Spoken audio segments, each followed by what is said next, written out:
हरे कृष्णा। श्रीमद् भागवत गीता के 7वें अध्याय में भगवान श्री कृष्ण ने अर्जुन को परम सत्य का ज्ञान करवाया। जो लोग इस परम सत्य को सुनते हैं उनके पितृ परम ब्रह्म में लीन हो जाते हैं और पितृदोष से मुक्ति मिलती है।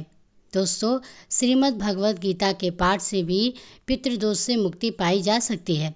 गीता का वह ज्ञान जो भगवान श्री कृष्ण ने अर्जुन को कुरुक्षेत्र के मैदान में दिया था। इस गीता का 7वां अध्याय पितृ मुक्ति और मोक्ष से जुड़ा है। श्राद्ध पक्ष में गीता के 7वें अध्याय का पाठ किया जाता है। पितृ पक्ष के दिनों में श्रीमद् भगवत गीता के 7वें अध्याय का श्रद्धापूर्वक पठन अति विशेष पुण्यदायी होता है। श्राद्ध के महीने में श्रीमद् भागवत गीता के 7वें अध्याय को पढ़कर या सुनकर उसके फल को अपने पितरों को अर्पण करने से पितरों का आशीर्वाद प्राप्त होता है और भौतिक तथा आध्यात्मिक उन्नति में लाभ होता है। तो आइए प्रिय भक्तजनों, आज के इस वीडियो में आप सभी सुनिए श्रीमद् भगवद गीता के 7वां अध्याय का महात्म्य। भगवान शिव देवी पार्वती से कहते हैं, पार्वती, अब मैं 7वां अध्याय का महात्म्य बतलाता हूँ, जिसे सुनकर कानों में अमृत राशि भर जाती है। पाटिलपुत्र नामक एक दुर्गम नगर है जिसका गोपुर अर्थात द्वार बहुत ऊंचा है। उस नगर में शंकुकर्ण नामक एक ब्राह्मण रहा करता था। उसने वैश्यवृत्ति का सहारा लेकर बहुत सारा धन कमाया, किंतु ना तो कभी पितरों का तर्पण किया, ना ही देवताओं का पूजन ही किया, बल्कि वह धन इकट्ठा करने में तत्पर होकर राजाओं को ही भोज दिया करता था। एक समय की बात है, उस ब्राह्मण ने अपना चौथा विवाह करने के लिए पुत्रों और बंधुओं के साथ यात्रा मार्ग में शुरू कर दी। आधी रात के समय जब वह सो रहा था तो एक सांप ने कहीं से आकर उसकी बाह में काट लिया। उसके काटते ही ऐसी अवस्था हो गई कि मणि मंत्र और औषधि आदि से भी उसके शरीर की रक्षा आसक्त जान पड़ी। इसके बाद कुछ ही क्षणों में उसके प्राण पखेरु उड़ गए। फिर बहुत समय के बाद वह प्रेत सर्प योनि में उत्पन्न हुआ। उसका चित्त धन की वासना में बंधा हुआ था। उसने पूर्व वेदांत को स्मरण करके सोचा, मैंने तो घर के बाहर करोड़ों की संख्या में अपना धन गाड़ रखा है, उससे इन पुत्रों को वंचित करके खुद ही उसकी रक्षा करूंगा। एक दिन सांप की योनि से पीड़ित होकर पिता ने स्वप्न में अपने पुत्रों के सामने आकर अपने मन की बात बताई। तब उसके निरंकुश पुत्रों ने सवेरे उठकर बड़े आश्चर्य के साथ एक दूसरे से रात में देखे स्वप्न की बात कही।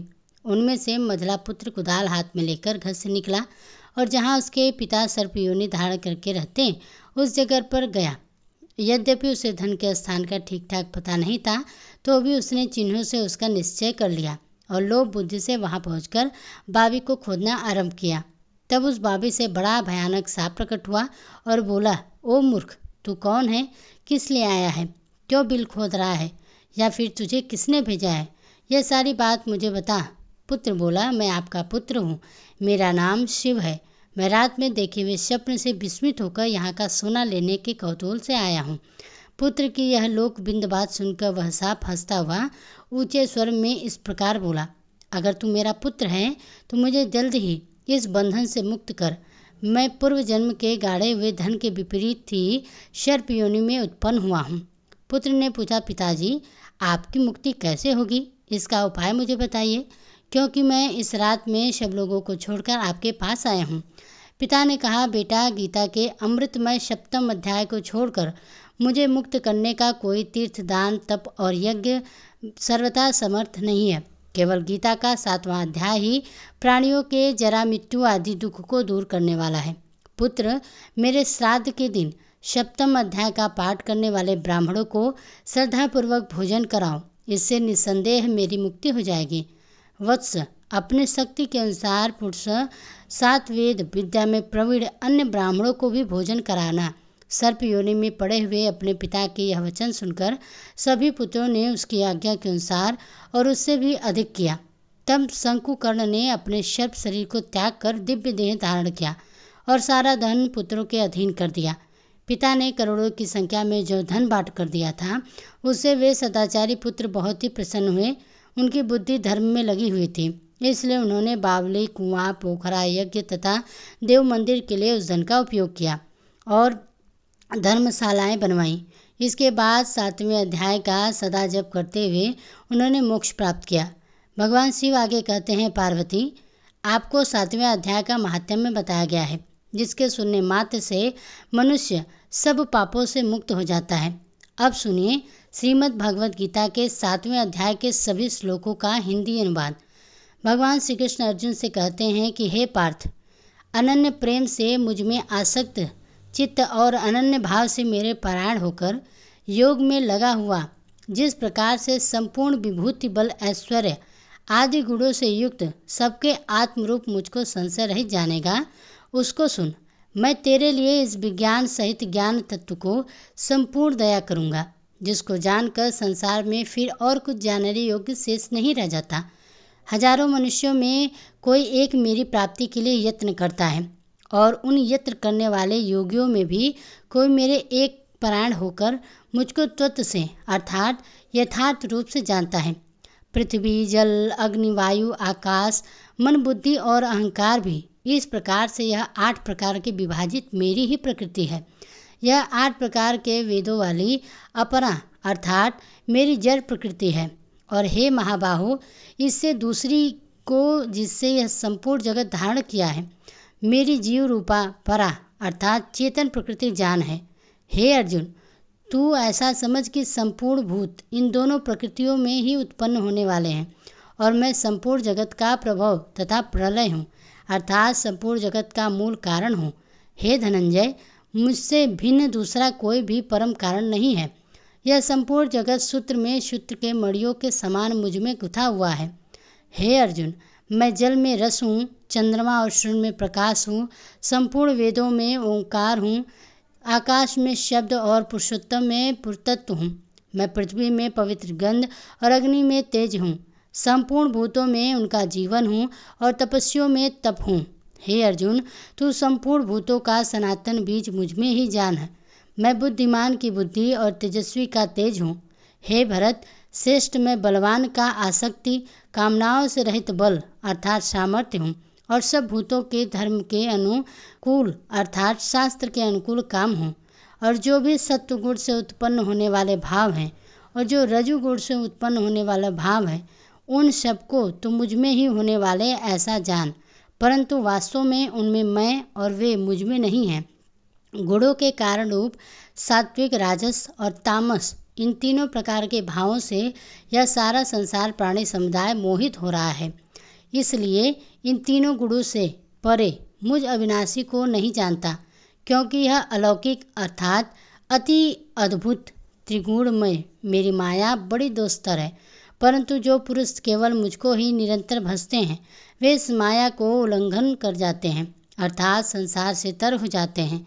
माया द्वारा जिनका ज्ञान हरा हो चुका है, ऐसा आसु स्वभाव को धारण किए हुए मनुष्यों के नीच दूषित कर्म वाले मण लोग मुझको नहीं भजते।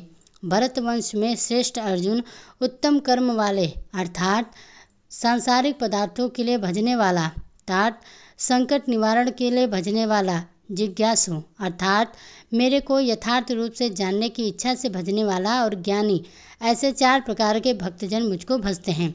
उनमें नित्य मुझ में एकाकी भाव से स्थिर अनन्य भक्ति प्रेम वाला ज्ञानी भक्त अति उत्तम है, क्योंकि मुझको तत्व से जानने वाले ज्ञानी को मैं अत्यंत प्रिय हूँ और वह ज्ञानी मुझे अत्यंत प्रिय है।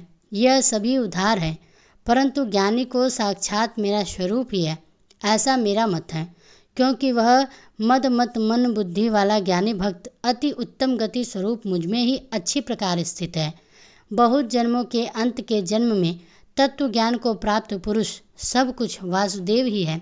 इस प्रकार मुझको भजता है, वह महात्मा अत्यंत दुर्लभ है। उन भोगों की कामनाओं द्वारा जिनका ज्ञान हरा हो चुका है, वे लोग अपने स्वभाव से प्रेरित होकर उस नियम को धारण करके अन्य देवताओं को भजते हैं अर्थात पूजते हैं। जो सकाम भक्त जिस देवता के स्वरूप को श्रद्धा से पूजना चाहता है, उस भक्त की श्रद्धा को मैं उसी देवता के प्रति स्थिर करता हूँ। वह पुरुष उस श्रद्धा से युक्त होकर उस देवता का पूजन करता है और उस देवता से मेरे द्वारा ही विधान किए हुए उन इच्छित भोगों को निस्संदेह प्राप्त करता है।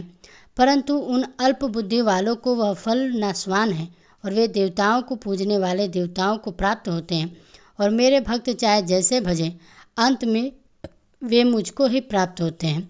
अब जान कि भगवत गीता के 7वें अध्याय में भगवान के प्रभाव और स्वरूप को न जानने वालों की निंदा और जानने वालों की महिमा का वर्णन किस प्रकार किया गया है। भगवान श्री कृष्ण कहते हैं, बुद्धिमान पुरुष मेरे अनुत्तम अविनाशी परम भाव को न जानते हुए मन इंद्रियों से परे मुझ सच्चिदानंद घन परमात्मा को मनुष्य की तरह जन्मंक व्यक्ति को भाव प्राप्त मानते हैं। अपनी योग माया से छिपा हुआ मैं के समान प्रत्यक्ष नहीं होता, इसलिए यह अज्ञानी जन समुदाय मुझ जन्म रहित अविनाशी परमेश्वर को नहीं जानता, अर्थात मुझको जन्म मरने वाला समझता है।